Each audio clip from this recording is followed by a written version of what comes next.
Hey guys, what is up? It's Timothy Sparks. Welcome back to another VPN review. Today we're going to be checking out iVPN.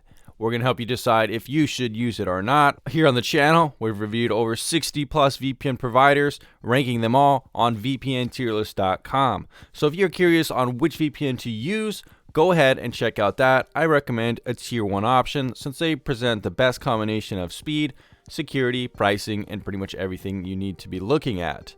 Anyways, guys, take a quick moment to check out this little segment I made if you want to help support the channel and check out some of my favorite products. Here we go. Now, if you guys want to get your privacy to a bare minimum online, you should at least be using 4 products that I recommend here on the channel that I really like. You're going to need a good VPN, and you can find my recommended VPNs on VPNtierlist.com. Tier 1 options are the best. Use code TOMSPARK for all those ones, and it should get you some discount. Number 2 is you're going to need an anti-doxing tool that deletes your real-life information online from data brokers. So if someone does manage to find your real-life name online, they can't look up your address, your phone number, or any of your family members to harass or even swat you. That's essential. I would recommend a service called Join Delete Me, and if you use code TOMSPARK, you can get 10% off that. Thirdly, I would recommend a private encrypted email provider instead of using Google that pretty much just logs all your data and sells it off to advertisers. Instead, use a private encrypted email like Private Mail. With code TOMSPARK, you can get 50% off that. Super solid service, actually made by the same people who made Torguard VPN, so you know you can trust it. Also, guys, if you're looking for a more private and anonymous way of calling people, texting, signing up for accounts, or anything like that where you don't want to put your real number, I would recommend a service called Hush.com, which has a phone app that you can use to have your own private phone number. And if you use the link down in the description down below, you could get an unlimited account, pretty much lifetime, for around $25 with 6,000 text messages or around 1,000 call minutes per year, which is a really good deal. All right, guys, thanks for checking that out, and thanks for all your support. Let's go ahead and get into the review now. So, guys, this is iVPN's website, and they've kind of refreshed it from the past, and I actually do kind of like what they've done with it. It's got kind of like a nice look and feel, simplistic, but also pretty clear and laid out. There's not that many flashy graphics. I kind of like this old school style. So iVPN, props on that. Good website design. The cool thing about this website also, they also kind of copied Mullvad in a lot of ways on how you create an account, and you don't need to put it in your email and stuff like that. So it's very user friendly in that sense. One thing I do want to talk a little bit about is iVPN's kind of latest marketing model. And they kind of pride themselves on not paying for any reviews or having an affiliate program and being the most transparent VPN possible, which is fine because you can be a good VPN. However, just because you don't have an affiliate program doesn't mean that you're automatically trustworthy and you're, the most trustworthy VPN ever. We saw that with Mullvad VPN, for example. Just because they don't have an affiliate program doesn't mean they don't have other programs they're working on with their marketing. Like Mullvad example has all these corporate partnerships, which are basically similar things as affiliations, just kind of more corporate. And who knows what iVPN's doing behind the scenes to do their marketing. They've made a couple different websites, and they're definitely trying to push their product in the same way and try to make money as anyone else. It's not like iVPN is a nonprofit, so I think they need to chill that just a little bit. Not only that, but they say we never pay for reviews and we do not have an affiliate program, so you won't find us on any top 10 best VPN lists. Well, it could also just because their product isn't worthy of being a top 10 VPN list. They're automatically kind of trash talking a channel like mine because I do use affiliate programs to stay afloat. It's the only way to actually do this as a living. I literally make hardly any money on YouTube ads. That's just the nature of the game. Most people are using ad blockers nowadays. So I don't really find it very reputable to say, we're not on any list because we don't have an affiliate program. No, maybe it's because you're not a good enough service. But let's go ahead and find that out. As through the course of this review, we're going to be giving them an objective take, even though I am not an affiliate program, an affiliate for them. So let's go ahead and look at it objectively and see what they have to offer. So iVPN is interesting because it offers 2 different kind of plans. It offers a standard and pro plan. This actually kind of reminds me a little bit of Proton, how they kind of offer a simplified version that's cheaper, and then a more expensive version that is more feature rich and what I would consider more of a base model to compare with other VPNs. For example, in the standard plan, it only includes 2 simultaneous devices, which is very low, and it doesn't also include port forwarding or multi-hop. So the Pro model is what I would be using as a standard kind of basis of review. And it's nice because they do provide you some options like a 1-week plan. I like that. It makes it easier for me to review the VPN cheaply without having to go through the hassle of getting a refund and stuff like that sometimes. But the 1-month plan is $10, 1 year $100, 2 year $160, and 3 year $220. $10 isn't that bad for 1 month. However, $100 and the other plans are also very expensive. Similar, actually, almost identically to Proton VPN, which I find very expensive. You do get 7 devices, which is nice, better than Proton VPN, what I just reviewed. But again, I like to see more 8 to 10. But again, 7 is not bad. Just for the price, I think it is expensive. You can find other VPNs that I've rated in tier 1. More around $7 to $8 for 1 month. 1 year, maybe around $40 to $70 in that region. 2 years, maybe somewhere under $100, and 3 years cheaper than $220 by all means. So iVPN, you're not cheap, let's put it that way. That said, the other plan is a little bit cheaper, but still, it's so limited compared to other options, I wouldn't really consider it that much. The good news is you get a 30-day refund policy, so that's nice. Let's go ahead and move into the next category, being the application. So here we have the application for iVPN, and I actually do kind of like the look and feel of it. And once again, it does kind of remind me of Proton VPN in the way that the application kind of looks and functions. It has this kind of map-based interface and a couple toggleable switches here, like for the anti-tracker, ad blocking, and stuff like that. So let's go ahead and put it in the application analysis to see objectively which features it does and does not have, so we can rate it. So guys, we filled out iVPN and how it does an application analysis, and I do think it in some ways is a better application than Proton VPN because it does have some of these really important things. I just keep comparing it to Proton because I just reviewed it and I find them very similar. Namely, though, iVPN does support WireGuard, which is very important and very needed. However, it doesn't have some cool things like split tunneling, but it still is missing some fundamental things that I really would like to see, honestly, for the price. It doesn't have included SOCKS 5 proxy. It doesn't have any Linux GUI support. It doesn't have website extensions, and it doesn't support Fire Sticks natively. Which is very disappointing. That's a good amount of stuff not to have that other competitors do have.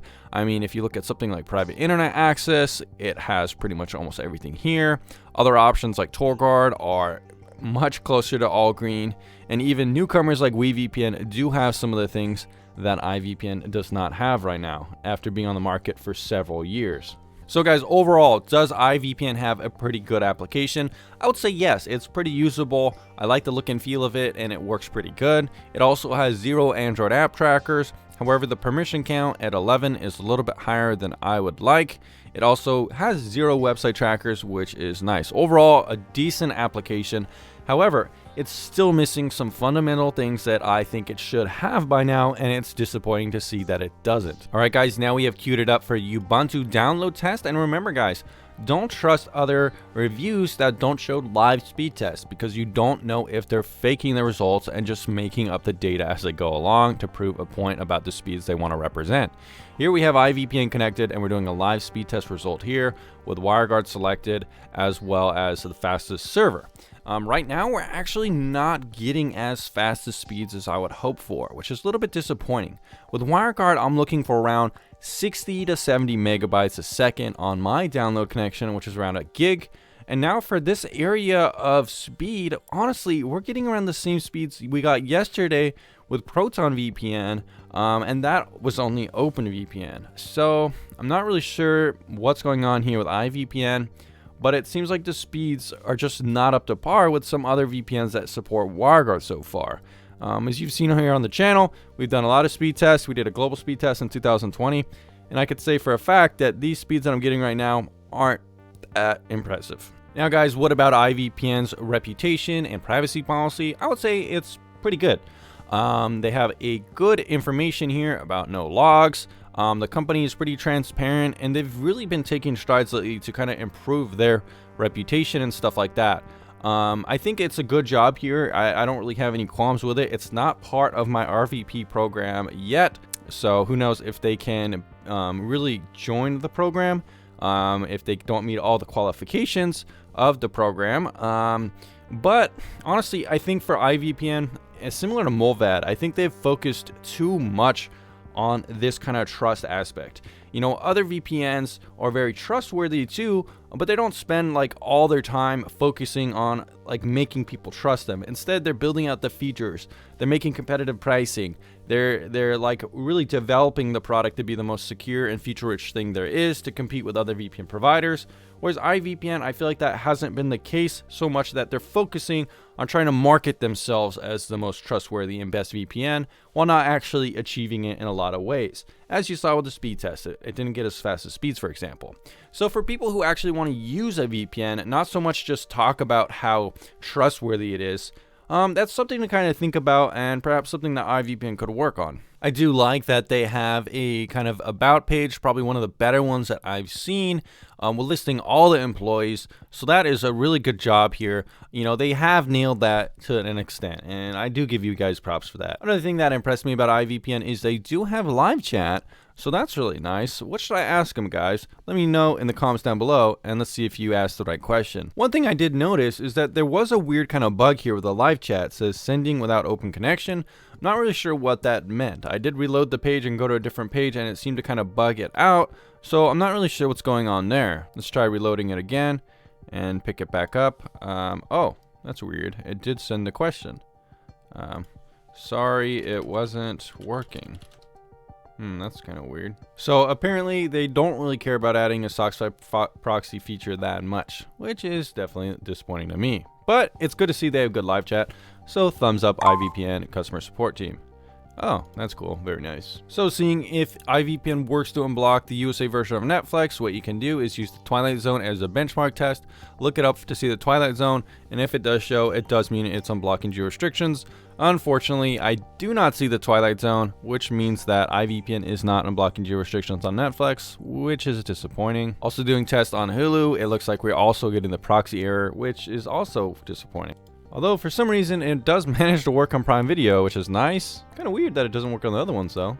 Unfortunately, it does not work with BBC iPlayer, which is a bit of a letdown too. So guys, overall, iVPN has a 3.29, which makes it a tier 2 VPN. It did get a little bit of a nerf because the rating system is more strict now, with application analysis affecting it a bit, and we're not seeing as good of speeds as we wanted with WireGuard. The pricing here is just a little bit more expensive than I would like. However, it does give you a little bit more simultaneous connections than some other offerings that are similar, like Proton and Mullvad. It does give you more simultaneous connections there. I just don't like how long-term it is pretty expensive. You can find other VPNs that are cheaper long-term and cheaper monthly as well that have actually better speeds and more features. And we do like the reputation for iVPN. It does have a pretty good reputation. I like how transparent it is, putting all the information there on the website. It would be interesting to see if iVPN wants to join the RVP and kind of partner with this channel in terms of that program to promote transparency and real VPN reviews in the same way that other VPNs have done on the channel that are part of the RVP program. So iVPN, if you really want to support honest reviews and promote reviewers like myself, then maybe that's something you would consider. We did really like support though, getting good answers and good feedback, and responsiveness 5 out of 5. However, iVPN still hasn't seemed to work on streaming at all, only working with Prime Video actually, which is a little bit odd. It didn't work with Netflix, Hulu, or BBC iPlayer. So it's definitely not the best streaming VPN. Overall, iVPN is an interesting VPN, and it seems to have a team that is very focused on one objective, making you trust it. I think it's achieved that for the most part, being a very trustworthy VPN and very transparent. However, it still has work to do in terms of adding features that other VPNs do have, stuff like SOCKS 5 proxy, extensions, maybe even a Linux GUI, more Netflix and stream compatibility overall, perhaps add more servers or figure out where the speeds are kind of messing up a little bit and making it a little bit more affordable, or providing discount codes for affiliates like myself. That could really step it up a notch. Anyways guys, if you like this unbiased objective iVPN review, check out the next VPN review here on the channel. That will probably be coming out any day now. Alright guys, see you again very soon.